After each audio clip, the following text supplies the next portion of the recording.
Yo, Joe Phantomaniacs, welcome to the newest unboxing here on the Needless Things YouTube channel. Today we are looking at the G.I. Joe Classified series, Copperhead, who sadly does not have a water moccasin to go with him. Copperhead was one of my favorites when I was a kid, one of my favorite Cobras when I was a kid. I just really always liked the color scheme, which we'll get into in a minute when I take a look at my O-ring Copperhead here. But this is just great. I'm thrilled that they went ahead with him because to me he's one of the more important pilots or drivers from G.I. Joe. And he's just got such a cool, unique look. I just really was excited about getting a Copperhead in Classified. He's one of those that you want to see what they're going to do with him. Packaging, I love the new packaging. I've already said this. I think it looks absolutely fantastic. QR code. As of this recording, still just takes you to the Hasbro website and not to anything Joe or certainly Copperhead specific. I love the temple from, oh gosh, it's from Revenge of Cobra, right? This is where the Weather Dominator piece comes down, and I want to say Temple of Doom. It's not the Temple of Doom, nor is it the Temple of Darkness. Probably the Temple of Death, something along those lines. We just reviewed the episode, and I can't remember right now what it is, but check that out on Audible Interlude, G.I. Joe podcast, where the topics will live on so much longer than my personal memory. So yeah, packaging is great. You've got all of the accessories detailed up here. It's just awesome. And then that artwork. Look at the face. I love the expressiveness of the artwork that they've been doing, and the figures as well. So let's open this guy up and take a look. I'm excited to have this one out. And really, this has been a fantastic wave, because I'm delighted to have a regular version of Bazooka.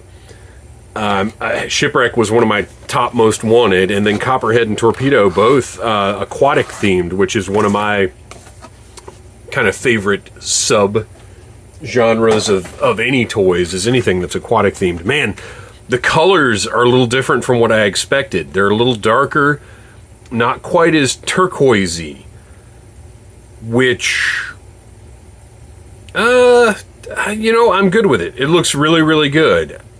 And I wouldn't mind seeing a retro release that's a little closer to the O-ring style.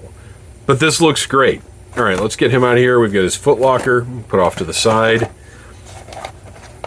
As I've been mentioning, I really like, it's almost like you have two different products you get to open when you get one of these classified figures now. Because you've got the figure, and then you've got the little footlocker to get into with all the accessories. And I love this black and white, this grayscale artwork that they're putting in the background, or the grayscale version of the box art that's going in the background of these little trays. I just think that looks so cool, and so far I've been saving them. We'll see how long that lasts as space becomes an issue. All right. Yeah, he's definitely more just green than I expected. Which, like I said, it looks good. It looks really good. But there's definitely room for a more O-ring. Well, here, I'll go ahead and show you what I'm talking about. So here is the O-ring Copperhead that I currently have on display. Let me straighten his chest out a little bit. There we go.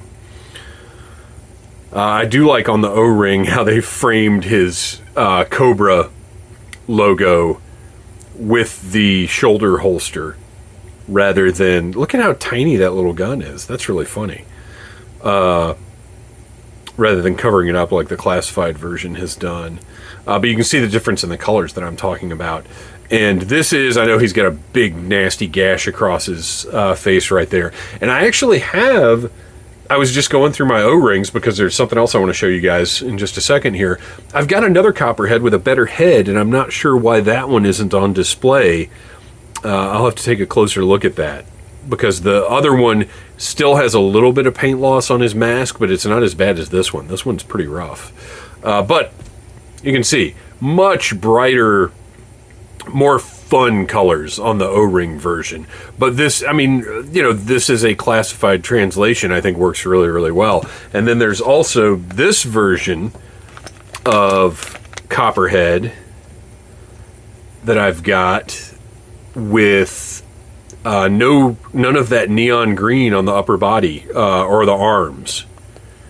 Isn't that an interesting variation? I didn't know about this until a couple of years ago when I got this one first and felt like it didn't look right. Oh, look at that. Okay, so wait, have I got these put together wrong? Because this one has the green on the pants pocket or whatever that is, and this one does not have it. Now I'm going to have to look and see which parts go to which one. Isn't that interesting? But yeah, I got this one and I was like, the helmet doesn't look right to me. And I went and looked it up and realized that the one I had when I was a kid was this one. So just interesting differences. This is why I love revisiting G.I. Joe so much, is all the things that I don't know about or never knew about. It's really fascinating to see the differences in these figures. And look at the, that's wild.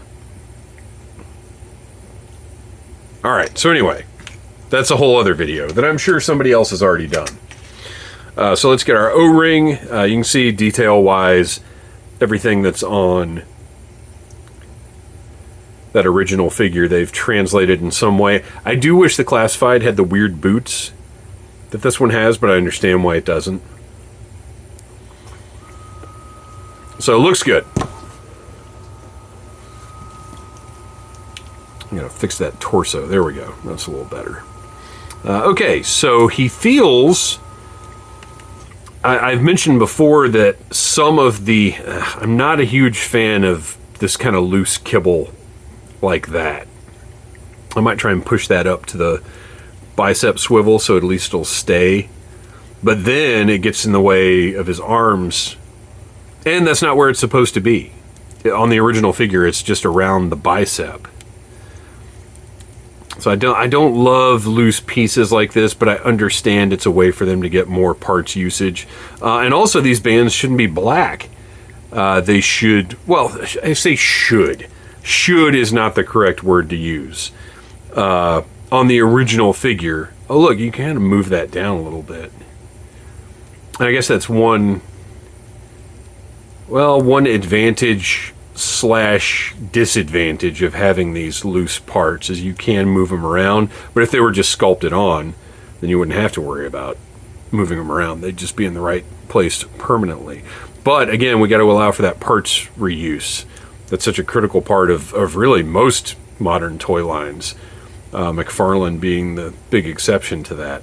Much like Shipwreck, his additional belt is fixed in place over here. It's glued to the waist so it can kind of hang down, reveal that incredible belt buckle. He's got the holster with the tiny little peg. I absolutely hate this method of holster closure, because it's just so hard to get that peg into place most of the time. Let's see if maybe it'll just pop right in there on this one. It won't. Hint. Spoiler. Whatever. Oh, I'm wrong, and I'm happy to be wrong. Look at that. It does pop right into place, and it'll be even easier once the gun is in there. So okay, cool. That's happy news. So anyway, back to the plastic here. The plastic feels a little more firm than some of the more recent releases. You know, it has been noted that some Classified releases seem to have much gummier plastic than others. This feels to me like the sturdier plastic of the earlier Classified figures. You do have the discolored elbows, but they're not terrible. Man, I really don't like the way this is done. Yeah, everything seems to be moving around pretty nicely.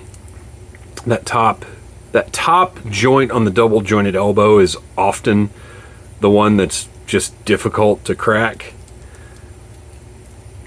And there we go.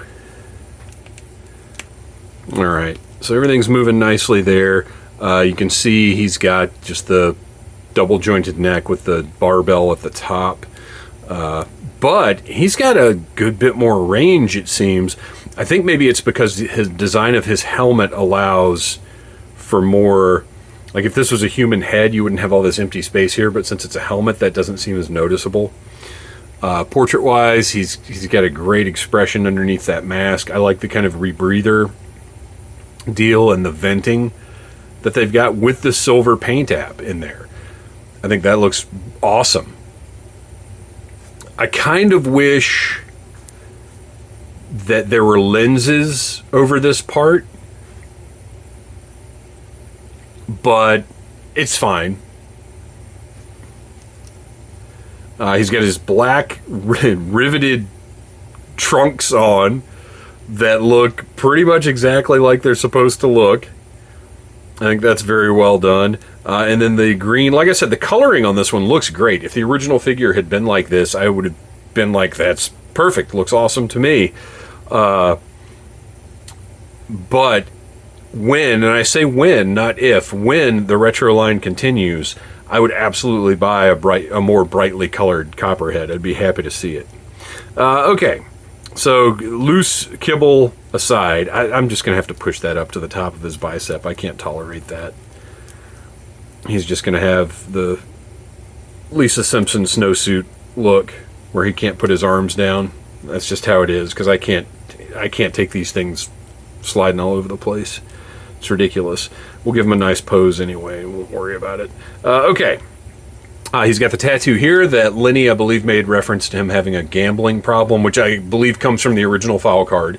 I don't have it in front of me, but I do think that's a legit part of Copperhead's history. And Copperhead is a singular individual. It is not a series of drivers. So, I mean, my thought when I was a kid was that he was a driver of a water moccasin, but the water moccasin was kind of a general purpose vehicle that any Cobras might be driving. It just happened that he was the one most closely associated with it. So, there he is. That is Copperhead. And oh, look at that boot just popping right off there, but popping right back on as well. So, there you go. Not a big deal. That doesn't bother me. I actually, some of these, I wish the parts like that were a little looser because it would let you fix issues a little more easily. Although it'd be nice if they just didn't have the issues in the first place. So, all right. There he is. Copperhead. It's Copperhead, right? It's that squint test. He's there. Accessory-wise, Foot Locker feels a little light, but my gosh, what was he supposed to come with? The original figure came with what? Nothing. Well, I take that back. The original figure's accessory was actually quite nice because it was the water moccasin, which I would love. I'm not a huge proponent of 1/12 scale vehicles of any kind, but I would be happy to see a classified scale water moccasin. I think there's a lot of opportunity there. All right, let's see. He's got a couple of pistols, great looking knife. He's got a little storage there that is kind of unaffiliated with his web gear, but that's, it's okay. It's fine. It looks all right.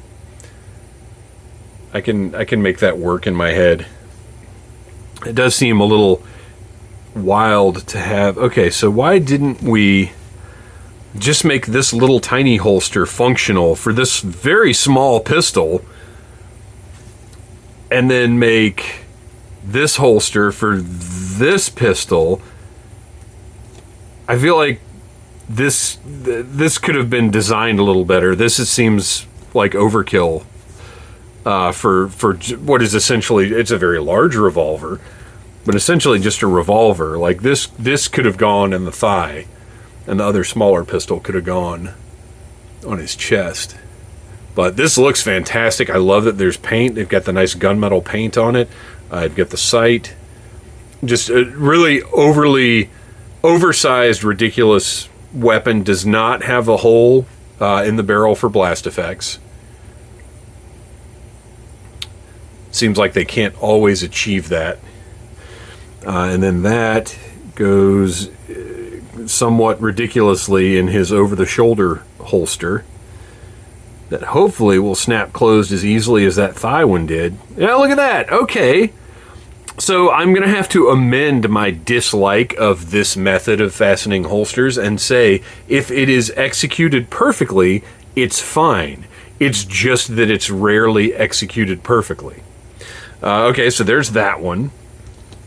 We've got this smaller pistol that I really like as a, I don't know, it almost looks like it's a dart gun type of thing, but it has a sort of aquatic, I think anything tubular like this has an aquatic feel to it, to me.